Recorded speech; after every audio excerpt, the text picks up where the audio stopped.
F-A-T. It's in the name.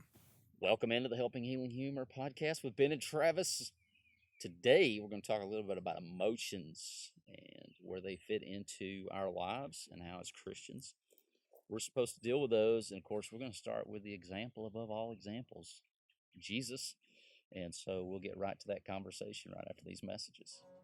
This episode of the Helping Healing Humor with Ben and Travis podcast is brought to you by Faulkner University's Leaders Connect Retreat 2023 on campus in Montgomery, Alabama on June 12th through the 15th. This year's focus is on helping your congregation thrive in a post-pandemic world. Your elders, deacons, preachers, and their wives, future leaders, and Bible class teachers are invited to be encouraged and encourage those who will lead our congregations in the future. You can get more information and register at www.faulkner.edu/leaders-connect-2023 or click on the link in the description of this episode. That's www.faulkner.edu/leaders-connect-2023. I'm Travis Creasy. That's All-Pro Counselor Ben Hayes. What's happening? Sitting out here in the sun, looking real nice, I guess, as the sun glares off of my forehead. But it is a good day, and we've been spending a little time over here at Thrive in Decatur, the Decatur Church of Christ. And so we're sitting outside to do a little recording. Watching some people shoot basketball in the far distance and listen to the birds chirp and out in nature and getting some of that good old sunshine. And better get used to it because camps are coming up. We'll be outside in the heat and all that stuff. But this has been a great weekend so far. We've heard some great speakers, enjoyed it. But we have been presenting some of our Helping Healing Humor mental health workshops and the stuff we did in West Virginia last month. We're doing here in Decatur this weekend. And then next month, we go to the great northwest of Alaska at Anchorage Church of Christ. And we love doing this stuff. It's always good to see folks and meet folks and hear their stories. We've heard some ways in which God has showed up and showed out, as we like to talk about. And so we're going to share a little bit of that material with you. Maybe wet your whistle. Is that even anything anyone says anymore? Not real sure. Whet your appetite, whatever. We would love to come, and got a couple of dates out there where we are available, and we'd love to come present this material if you think it's something that would be beneficial to your congregation. And as I mentioned in the intro, talk a little bit about emotions. I think when I was growing up, I kind of pictured Jesus as this almost emotionless. As a kid, as a man, a lot of times we don't put a lot of stock in emotion, and we're supposed to keep those in check and never share them. And I think obviously we should keep them in check, but the never sharing part is probably not beneficial to anyone's mental health. No, it's really, we all have them. Everybody's got emotions. It's just, I think in generations past, we've been taught to bottle them up, not talk about them, not say anything. If you don't, and somebody even mentioned that last night, as we were presenting some of that, it was, kind of like if you don't mention it, it doesn't exist. But the problem is, if you don't mention it and you don't deal with it, it comes back up later. There's a great book that I read to the kids at Mars Hill, and it's called Soda Pop Head. We don't talk about soda pop in the South, but it's this kid whose head kind of turns into a Coke bottle when he starts getting angry, and he blows his top, and it makes a mess, and it hits people, and all those different things. And the whole moral of the story is he shouldn't bottle it up. He's got to find ways to let that emotion out. And so usually if we don't do something with it as it comes along, we end up hurting the people around us. We end up saying the things that we shouldn't say. I've been guilty. I'm sure most of us have at some point, of bottling up and then making a mess. Yeah, as I mentioned, we're going to start with the example of Jesus. Jesus faced disappointment. He had emotions. I don't think that if he was emotionless, I don't know how he would be such a magnet for people. People don't want us to be over emotional, but we also need a personality. And I think that was something that I grew up with, that almost was lacking, wasn't really spoke about very much. And so I pictured this idea of the perfect man as not having emotion somehow. And I'm not saying that's on people who taught me. I think it was just something that I had created in my mind that wasn't really true and didn't reveal what the gospel reveals. He was tempted in all points like we are, yet without sin. So to have been tempted in all points, there had to have been some emotions that were faced. We know, even in the Old Testament, it talks about God being angry. It talks about God being sad. It puts these emotions onto God. Well, He created us in His image. So that is not just a physical. It's not. I don't think it really is a physical thing.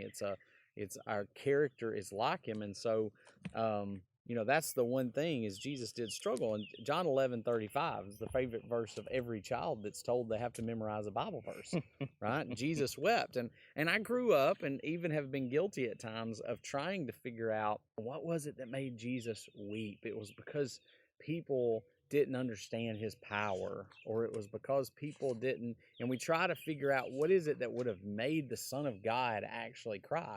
Well, it could have been that the people around him were crying, and that the people around him were weeping, and the people around him were hurting, and he was weeping with those who weep and rejoicing with those who rejoice. The family he loved was crying. And even though for him, I mean, you've probably been there where it might not be a devastating loss to you personally, but you get around people who are hurting and you can't help but cry. You watch a movie, about some event that has nothing to do with your life, but you'll sit there and get emotional about it because emotions are just a part of life. Those things that are common to man, that we all face and all deal with, and that's really what this podcast is about, things that are common to man, and hopefully we're helping healing and add a little humor to it. But humor is certainly one of those things that is an emotion. And so we see disappointment in Jesus' life. Mark chapter 4, do you not understand this parable? Talking about the parable of the sower. How then will you understand all the parables? I think it's okay to read into there. There's at least some disappointment, if not borderline frustration, with their lack of understanding. Once again, as a teacher, as for my own self, a lack of understanding. And I go back to the point, a lot of time spent on why did Jesus weep there? And really the point is Jesus wept. Yeah. He was touchable. He was approachable. He had emotions. He had feelings. Well, you read that in Mark 4, and I think of John 14, where Jesus says, don't let your hearts be troubled. You believe in God, believe also in me. I'm going to prepare a place for you, all that. And then they say, well, if you'll just show us the Father, it'll be enough for us. And he says, have I not been with you so long that you don't know that I'm the Father, that the Father's in me and I'm in the Father? And so, you can read into a lot of the statements Jesus made. You have little faith. Why do you doubt? And Jesus had to have struggled at times when people just didn't seem to get it. I mean, you're a teacher. Yeah. Yesterday, we did Spiritual Emphasis Day. Travis might have had a little frustration at times because some of them didn't get it. There were just some things about it. And so we get frustrated as teachers, as preachers, youth ministers, parents, when we're trying to teach a lesson and trying to do something to help the kids understand it, and they just don't seem to get it. Well, the flip side of that, and speaking of discussions, teaching, the disciples, they had emotions, and Jesus may have rebuked them, but he did not take those emotions as an offense and to have nothing to do with them. At the end of chapter 4, they're fearful. Jesus speaks to the wind, peace be still, and their response is not, oh, Lord, Jesus, that's awesome, it's amazing. It's fear. They're scared of Who is this that we've gotten into? They're questioning their relationship to Jesus. Jesus is not questioning their relationship with him. And so even the disciples had fear. They had emotions. You get into being mocked, chapter 5 and verse 40. You see, and they laughed at him when he is about to raise this girl from the dead, or from sleep, as he says. They laughed at him. Once again, that doesn't defeat his ability to handle it. And in fact, in the face of mocking, well, it won't be the last time they mock him. No. It won't be the last time they say things, hurtful to him in those ways. And so, yeah, absolutely. There's fear, and there's the mocking that he faced. And along with the mocking, I guess we kind of go along with it is the rejection. Yes. He's not just mocked, but he's rejected. Have you ever felt rejected? Have you ever felt like people don't understand you? Well, God's been there through Jesus. I don't think Jesus had to come to earth to understand our emotions because he created us. Mm. I think Jesus, some of those things that Jesus did help us understand that he understands, helps us understand that he understands. It's not that he didn't before, but it helps us see, okay, here's a man who struggled with these different things while he was on this earth. God was feeling rejected even in the Old Testament. His people had rejected him That's on one of more my than one favorite occasion. story is Samuel gets all upset because they're asking for a king to be like everybody else. I mean, what parent doesn't feel that one, right? I want to be like everybody. Oh, they've got it. I want it. Well, if they jumped off a bridge, would you? The great question there. And God's response is, why are you mad? Yeah. They're not rejecting you. They're rejecting me. I think as a preacher, it's very tempting. Maybe you don't have the response or people aren't doing what you want them to do. That's not new to preachers, right? Jesus was rejected. We just covered that. Yep. But they're rejecting the truth, not me. I don't need to attach my self-worth and value to people's response to me. That doesn't mean we can't be emotional. Doesn't mean we can't be saddened by it. Doesn't mean we can't be disappointed by it. But our relationship with God is really not determined by our effectiveness. And man, the older I get and realize that I don't have a process for everything, the more that gives me really a lot of hope. And then, of course, we talked about the grief. You mentioned the story of Lazarus and the things that are going there. You think about when John the Baptist was beheaded, and there had to be some grief there. Had there been difficulty and with the rebukes that he did have to hand out to the disciples. And I don't view Jesus, when he even pronounces the woes on the Pharisees, as that something as enjoyable to him. If anybody's ever done that, it's not deeply enjoyable. So I kind of jump ahead a little bit too, because when we think about emotions, most of us think about worry and anxiety. And you jump ahead in Jesus' life, even over into Mark. Really, all the Gospels sort of help us understand it. But even Jesus said, "I am deeply grieved. I am struggling." With the fact that he's going to the cross, and he understands what's happening to him. He understands what he's about to have to deal with. And so while he's in Gethsemane and praying, my soul is deeply grieved to the point of death. He's struggling with this decision. And I've never faced anything remotely like that. But knowing it's what has to be done is not always the salve that you're looking for. Like, hey, this has to be done. This is the medicine I have to take. These are the obstacles I have to do. None of them sound very fun, and that doesn't solve the problem. It's not that he doesn't know the things that he's facing. He knows full well, better than anybody that's ever faced anything. Mm-hmm. But he's still grieved to the point of death. Yeah. And so it's important to acknowledge that. I think you mentioned it, that here's the creator of the universe who knows the plan. For the joy that was set before him, he endured the cross, suffered the cross. It does not take away the grief in the moment that, hey, I really am not looking forward to this. It is even able to admit it. Mark, in his own words, says very distressed and troubled. Jesus says it, but Mark says he was very distressed and troubled. And so many times we think, I've heard people give people a hard time for being, worried or anxious, and that you're not, you're sinning when you do those things. Well, Jesus didn't sin, and yet he was distressed and troubled and sweating drops of blood while he was in the garden. So, he was in a distressed state, a worried state. He was not sinning. Sometimes there are just things that are difficult for us, and we're going to struggle with them. But what he did was entrusted himself to God, who judges righteously. And in those moments, that's what God wants us to do. And that's what David did in the Psalms. We talked about last night a little bit, how the Psalms are are pretty brutal at the beginning, questioning God, angry with God sometimes, but toward the end of the psalm, they sort of calm down and go, I know you're with me. And God wants us what does Israel mean? Struggle with God. Struggle with God, wrestling with God. He wants us to wrestle with him. He wants us to spend time, putting out there the struggles and the frustrations and the fears and the anxieties, and cast your care on him, for he cares for you. And so whatever it is that you're facing, Jesus understands it, and he cares enough to want to carry it with you, and help you with it. All right, Ben. From time to time, we post out there. Give us some questions for the podcast. What would you like for us to discuss? And jokingly, I think one of my friends on Instagram responded with wolves. So here we are, because I'm a man of my word.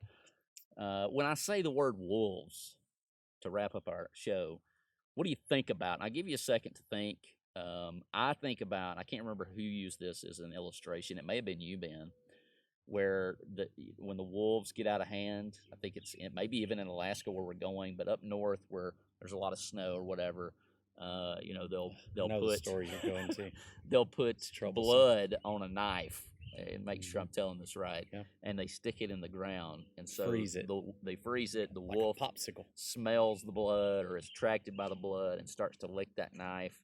And to get rid of the wolf basically continues to lick the knife until he bleeds to death because his own tongue starts. So I won't get into too many more details because that's probably enough.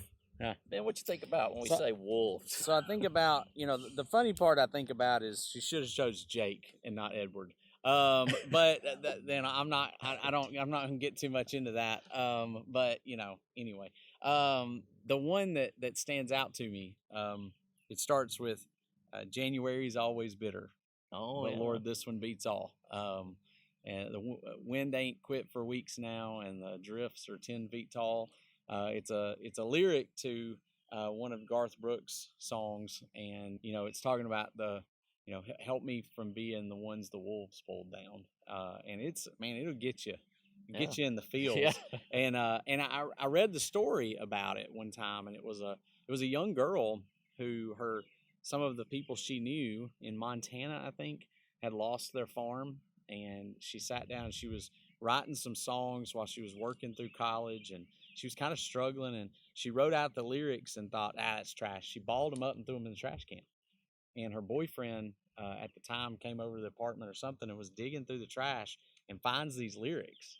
And he's like, I think you need to give this one another go. And so fast forward, I don't know how long, she's playing in a honky tonk or a bar or something in Nashville. And while she's playing this song, she says there's these guys throwing darts in the back of the room. And all of a sudden they stopped throwing darts and walked to the front, got backward ball cap on, shorts, t-shirt, and he just sits there mesmerized listening to it. And afterwards he walks up to her and he says, I'm Garth Brooks and I'd like to record that song. There you go. And so, it was one of those, she was struggling and she was feeling the words to that song. And then I think with the money she made off that song, she was able to buy a farm close to where her grandparents had lost theirs, restore a bunch of stuff for her family just with that song. Wow. So the song's awesome in and of itself, but the story was really cool too. Leave it up to Ben Hayes to tie everything together, right? I mean, that's what the professionals, that's why he's the all-pro counselor, tying it all back in to emotions. Country music, there may not be a genre that plays off emotions. Anytime I hear about country music and I think of emotions, I think of probably the greatest country music song ever is He Stopped Loving Her Today. Oh my goodness. Yeah. So, one. that one's about halfway through and you're like, wait a minute. Wait a minute. But we hope you have a great week, and we'll talk at you again sometime soon.